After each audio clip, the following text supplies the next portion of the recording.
주님께서 여러분과 함께 또한 사제의 영과 함께 루카가 전한 거룩한 복음입니다. 주님 영광 받으소서. 그때 목자들이 베들레헴으로 서둘러 가서 마리아와 요셉과 구유에 누워있는 아기를 찾아냈다. 목자들은 아기를 보고 나서 그 아기에 관하여 들은 말을 알려주었다. 그것을 들은 이들은 모두 목자들이 자기들에게 전한 말에 놀라워하였다. 그러나 마리아는 이 모든 일을 마음속에 간직하고 곰곰이 되새겼다. 목자들은 천사가 자기들에게 말한 대로 듣고 본 모든 것에 대하여 하느님을 찬양하고 찬미하며 돌아갔다. 여드레가 차서 아기에게 할례를 베풀게 되자 그 이름을 예수라고 하였다. 그것은 아기가 잉태되기 전에 천사가 일러준 이름이었다. 주님의 말씀입니다. 그리스도님 참여합니다.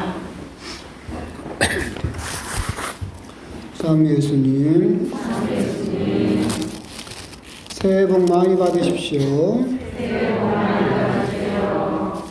저는 아직도 뭐 긴가민가 해서 내일이 새해인지 아직도 실감이 잘 나지는 않지만 그래도 시간상으로는 분명히 내일이 2026년 새해가 되었고 될 것이고 또 뭐 새로운 한 해를 맞이하면서 우리 신자 여러분들에게도 새해 또 하느님의 은총과 복이 또 내리시기를 빌겠습니다.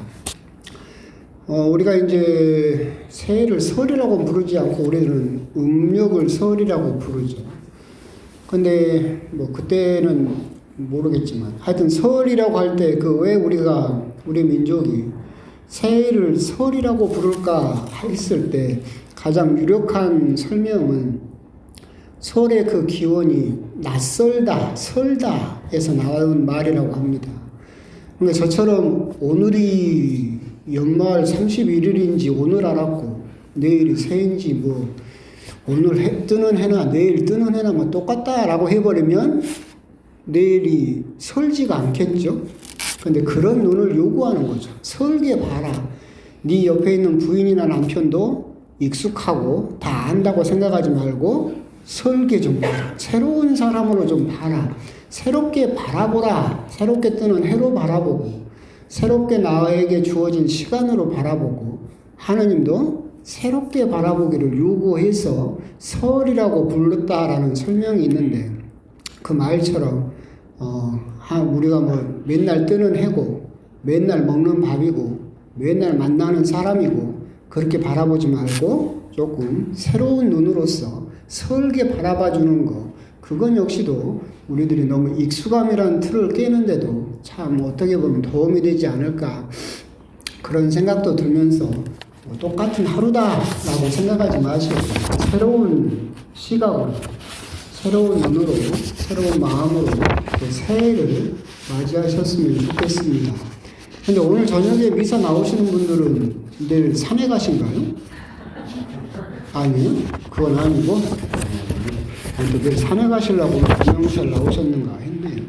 이렇게 새해가 되면 우리들은 일독서에서 항상 만나는 그 일독서가 있습니다. 민수기의 말씀이죠. 하느님께서 이렇게 새해가 되면 3번씩이나 이 독서를 항상 신자분들에게 또 읽어주라고 하시는 것 같습니다. 그 내용은 뭐냐면 복을 내려줘라, 복을 빌어줘라라고 하는 것이 계속해서 반복이 됩니다. 우리 역시도 새해 복 많이 받으십시오라고 이야기를 하듯이 새해가 되면 하느님께 복을 청하고 복을 또 받기를 원하고 있죠. 우리가 원하는 복은 뭐 흔히 말하는 오복이라고 하잖아요.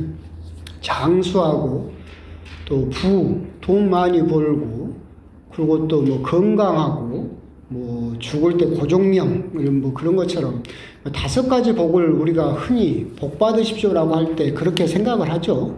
복 받으십시오 그러면 돈 많이 벌고 건강하십시오 그런 의미로 많이 또 사용이 되는데 사실 그게 어떻게 참된 복일까라는 면도 우리가 한번 생각을 해볼 필요가 있는데 오늘 하느님께서 여러분에게 주시겠다라고 하는 복은 그런 복은 아닙니다. 오늘 일독서를 보게 되면 여러분에게 하느님께서 세 가지 복을 주시겠다라고 약속을 하시죠. 그대를 지켜주시리라. 그대에게 당신 얼굴을 비추시고 그대에게 은혜를 베푸시리라. 그리고 그대에게 평화를 베푸시리라 라는 세 가지 복을 사제들은 빌어주고 사제가 빌어주면 하느님께서 내려주시겠다라고 이야기를 하십니다. 2026년 하느님께서 여러분들에게 약속하신 복은 건강이나 돈이나 아니면 뭐 장수나 그런 복이 아니라 첫 번째는 여러분들을 지켜주시겠다라고 약속을 하시고 계십니다. 그러니까 임마누엘 하느님으로서 항상 세상 끝날까지 우리와 함께 하겠다라고 하신 그 하느님의 약속처럼 우리들은 또 2026년을 살면서 여러 파도를 만날 수도 있고 여러 어둠 속에 떨어질 수도 있고 좌절할 수도 있고 또 힘들 수도 있겠죠. 물론 그 안에서 기쁜 일도 많을 것이고 하지만 그 모든 순간에 하느님께서는 첫 번째로 여러분을 지켜주시겠다라고 약속을 하고 계시고 두 번째는 은혜를 베푸시겠다라고 말씀을 하십니다. 근데 그 은혜는 그대에게 당신 얼굴을 비추시고라고 하는 문구가 따라오죠. 하느님께서 당신의 얼굴을 보여주시겠다라고 하시는 것은 우리가 세상 일을 살면서 그냥 잘 됐을 때는 내가 잘해서 라고 생각할 수 있겠지만 일상의 소소한 일들을 거쳐서 또는 우리에게 마주치는 많은 사건들 안에서 하느님의 얼굴을 발견할 수 있어야 된다. 그렇게 그 일들을 통해서 이게 그냥 자연스럽게 이루어지는 일이 아니라 하느님께서 나를 도와주셨구나라고 하는 것처럼 하느님의 얼굴을 발견할 수 있어야 되고 그렇게 하느님의 얼굴을 바라볼 수 있고 발견할 수 있기 위해서는 우리들이 하느님을 바라보고 있어야 된다라고 하는 거죠. 하느님은 우리들에게 바라보고 당신 얼굴을 보여주셨는데 우리가 딴 데를 쳐다보고 있다 그러면 하느님의 얼굴을 볼 수가 없겠죠. 세 번째 복은 그대에게 평화를 베푸시리라. 어떻게 보면 정말 사실은 가장 좋은 복이지 않을까. 요동치고 막 하는 그런 세상 속에서 흔들리지 않은 세상이 주는 평화가 아니라 예수님께서 주시는 또 다른 의미의 평화를 주시겠다라고 하는 말씀처럼 2026년도 그런 평화가 우리 여러분들의 가정에 그리고 또 여러분들에게 함께 하시기를 또한 사제로서 여러분들에게 복을 빌어드리겠습니다. 이 모든 복이 우리가 흔히 생각하는 새해 복 많이 받으십시오라고 하는 그런 세속적인 복 안에는 들어있지 않을지언정 사실 우리가 살아오면서 돈이라고 하는 것도 스쳐 지나가기 마련이고 건강도 우리가 중요하긴 하지만 스쳐 지나가는 것이지만 그 안에서 평화라고 하는 것이 얼마나 값진 선물인가라고 하는 것을 생각한다면 하느님께서 참으로 값진 또 선물을 우리들에게 준비해 주셨다라고 하는 것 그런 의미에서 우리 역시도 새해를 맞이하시면서 그런 다른 복도 청하시지만 하느님께서 주시기로 약속하신 이 세 가지 복도 함께 청하시는 것도 좋은 일이다라고 하는 말씀도 드리고 싶습니다.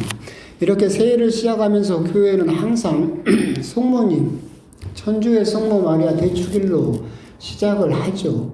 왜 성모님의 축일로 한 해를 시작할까 생각을 해보면 오늘 이독서에 나오는 말씀처럼 우리들은 하느님의 자녀이기 때문에 아빠, 아버지라고 부르면서 우리들은 하느님의 자녀요 상속자가 되었다라고 하는 것을 우리들에게 상기시켜주기 위해서 그렇다.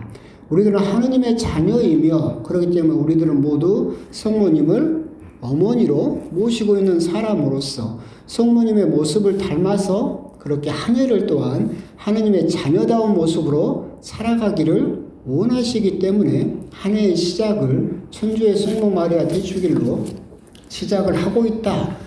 라고 생각하시면 좋겠고 또한 이것은 또한 우리들에게 희망을 주는 또 말씀이기도 하죠.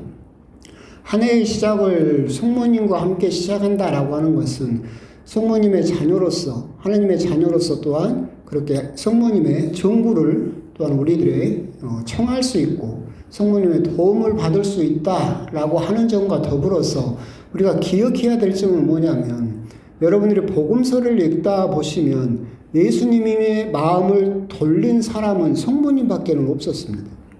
가나 혼인잔치를 여러분들이 생각을 해보시면 포도주가 다 떨어졌습니다. 성모님이 먼저 알았죠. 그래서 아들에게 이야기를 합니다. 여기 포도주가 다 떨어졌다. 그러자 아들의 반응은 뭐였느냐면 그게 저와 무슨 상관이 있습니까? 아직 저의 때가 오지 않았습니다. 라고 그 부탁을 거절합니다. 그럼 성모님은 그에 대해서 어떻게 하셨습니까? 이 사람이 시키는 대로 하여라. 라고 하면서 돌 항아리에다 물을 채우고 결국은 아들을 예수님께서 그 물을 포도주로 바꾸시죠.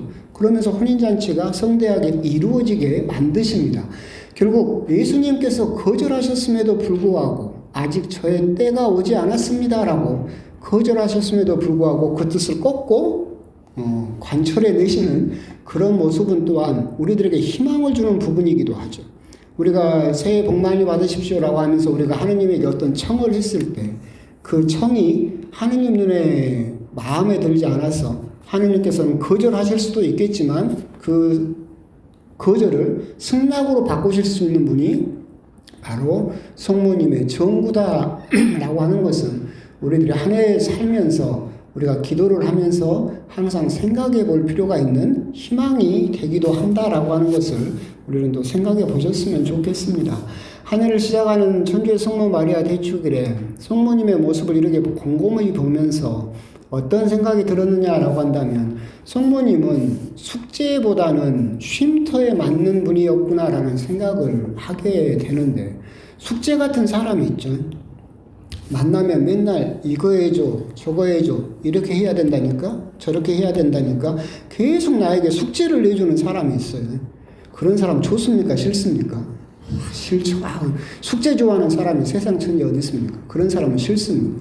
근데 성모님은 그런 숙제를 우리들에게 내주시는 분이 아니라 우리에게 쉼터 같은 분이시다. 살다가 지치면 살다가 힘들면 잠깐 나에게 와서 쉬고 가라라고 하는 그런 삶의 공백을 삶의 여백을 우리들에게 주시는 분이지 않을까. 아들 예수님에게도 그랬고 교회 공동체에도 그랬고 우리에게도 결국 2026년을 살면서 내 마음대로 되지 않을 때도 있을 것이고 힘들 때도 있을 때 우리가 지쳐 쓰러졌을 때 우리들은 숙제를 내주는 분이 아니라 우리가 숨을 쉬게 해주는 쉼터 같은 성모님 곁으로 가서 잠깐 여유를 찾고 다시 우리 어려운 삶의 모습을 살아낼 수 있지 않을까. 결국 2026년도 숙제 같은 분이 아니라 쉼터 같은 분으로 우리들에게 다가오시는 성모님으로서 우리가 한 해를 시작하면서 여러 가지 의미에서 그런 희망으로서 새로운 한 해를 또한 시작하셨으면 좋겠습니다. 그러면서 또 이제 생각을 해보면 결국은 오늘 복음이라든가 강론의 가장 큰 주제는 복이죠, 복. 사실은 저는 그렇게 생각을 하는데 새해 복 많이 받으십시오라고 하면서 우리들은 새해에도 계속 하느님께 복을 청하고 있고 그런데 이제 생각을 해보면 아까 말씀드린 바와 같이 건강이 됐든 돈이 되었든 그런 복도 있고 하느님께서 주시는 평화라는 그런 복도 있고 복을 우리들은 청하고 있는데 참된 복이 뭘까를 우리들은 한번 곰곰이 생각을 해볼 필요가 있겠다. 그러면서 나는 그 참된 복을 하느님께 청하고 있는가 그런 부분도 우리가 생각을 해볼 필요가 있겠죠. 돈을 청한다라고 해서 그게 참된 복이 아닌 건 아니에요. 건강을 청한다라고 해서 그게 가짜 복이냐? 그것도 아니죠. 그 모든 것은 하느님께서 우리들에게 주시는 복이죠. 근데 그 복이 어떻게 하면 참된 복이 되고 어떻게 하면 독이 되느냐라고 하는 것은 우리들이 생각을 해볼 필요가 있습니다.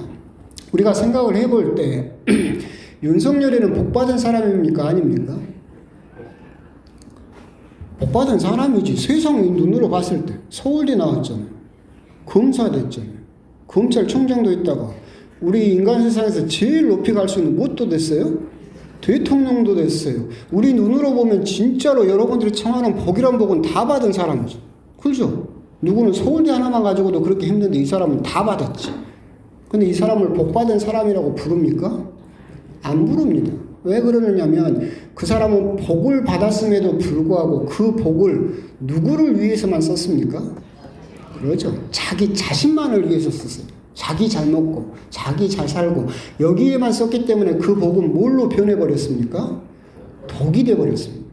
성모님을 은총이 가득하신 분, 복되십니다 라고 인사를 하는데 성모님 역시도 복받으신 분입니다. 근데 성모님을 복되다라고 하는 이유는 뭐냐면 그 복을 자기만을 위해서 사용하지 않고 다른 사람을 위해서, 다른 사람에게 나누어 주었기 때문에 그 복이 참된 복이 되는 거죠. 그분이 말씀이 사람이 되신다라고 하는 그 천사의 아뢰을 주님의 종입니다. 그대로 제게 이루어지소서라고 하면서 복되다라는 인사를 들었을 때 그분이 그렇게 복되심으로써 그 복의 혜택을 누가 받았느냐면 우리가 받았죠. 그렇죠? 예수님께서 오심으로써 그 복을 우리가 받았죠.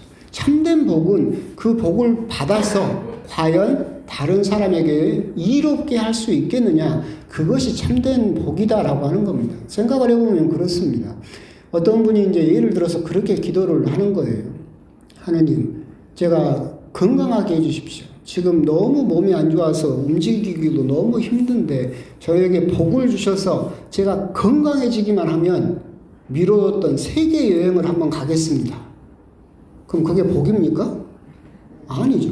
하나님이 그 복을 주신다 하더라도 그 복을 누구를 위해서 다 써버리겠다는 거예요?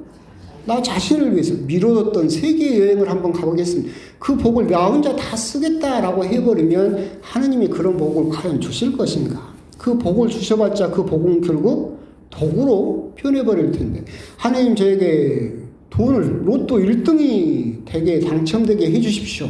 그것도 좀 허황되긴 한데 하여튼 뭐 돈 많이 벌게 해주십시오. 제가 돈만 많이 벌면 아파트 좋은 데로 이사가고 외지차도 좀 사고 제가 떵떵거리면서 살겠습니다. 그러면 그게 참된 복입니까? 아니죠. 그건 그 복을 받아서 자기 혼자 다 사유화 써버리겠다. 윤석열하고 똑같은 모습으로 살겠다라고 하는 거죠. 그런 사람에게는 하나님께서 복을 주시지도 않을 뿐더러 복을 받는다 하더라도 그 복은 그 사람에게서 독으로 변해버리게 될 것이다. 우리가 한 해를 시작하면서 하느님께 복 주십시오, 은총을 주십시오, 그리고 또 새해 복 많이 받으십시오 라고 할 때 그저 거기에서만 멈추지 말고 내가 그 복을 받으면 그 복을 어떻게 나누겠느냐.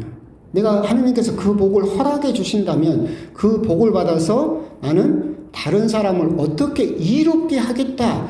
여기까지 나아야만 그 복이 주어지는 것이고 완성되는 것이다 라고 하는 거, 그런 부분도 우리가 아울러서 새해 복 많이 받으십시오 라고 하는 그 인사에서 우리들이 생각을 해볼 필요가 있겠다라고 하는 겁니다. 하느님께서 그 복을 주신다면 나는 그 복을 가지고 누구를 어떻게 이롭게 하겠습니다 라고 생각할 수 있는 참된 복을 우리들이 청해야 된다라고 하는 거, 그런 부분을 우리가 또 한번 기억을 해 보셨으면 좋겠고, 이 강론을 마무리하면서 그런 의미에서 제가 3초를 드리겠습니다.